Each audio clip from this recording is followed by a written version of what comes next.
तुम्ही सांगितलं का बरोबर आहे. हा आमच्या नवऱ्याच्या पॅन्टला किस्साच नाही.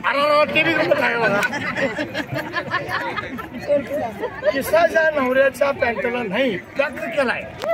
त्याचं एक साधं सोपं गणित आहे. काय गणित आहे? त्याचा मोबाईल तपासायचा आणि बँक बॅलन्स काय आहे बघायचं. हे काय कट होत नाही, लगेच सांगता येईल. नाही सांगितलं तरी एक आपण घ्यायचं फंक्शन घ्यायचं, लगेच सांगतं किती हाया किती नाही. आणि घरात हसत आला, चौकटीतनं हसत आला समजायचं हे काहीतरी शान खाऊन आलंय. आणि आपल्या तोऱ्या ज्यावेळी आलंय त्यावेळी म्हणायचं चांगला आपला हे म्हणायचं. हसत आलं की ओळखायचं, हसत आलं की ओळखायचं काहीतरी रड केलंय. आणि हाय त्या लेवलमध्ये चेहऱ्यानं आलं तर नक्की काय नाही चांगला आहे म्हणायचं. महाराज तुम्हीच मगाशी मला प्रश्न विचारता कसा बघा, मगाच एक तुमचा राहिला बघा.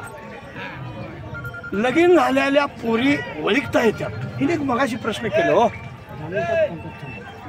लगीन झालेल्या पोरी ओळखता येतात, लगीन झालेला पोरगा कसा ओळखायचा हिने मला प्रश्न केलं हो. वारीला आले आम्ही सगळेजण आणि मी सांगतो बरं का तुम्हाला होय का.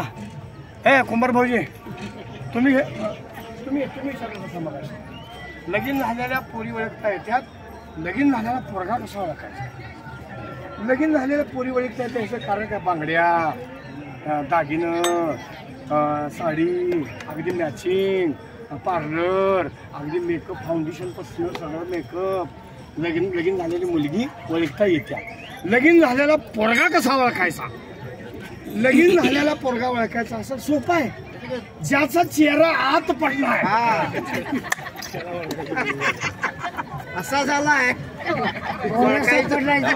तो गळायला लागला सापडला. ते वय सगळं झालं. ते निपाणी भागात तो मजा करणारा कॉमेडी करणारा काशीद महाराज ते तुम्हीच काय? मी सोमत. अरे देवा हेच वय बोला पुन्हा.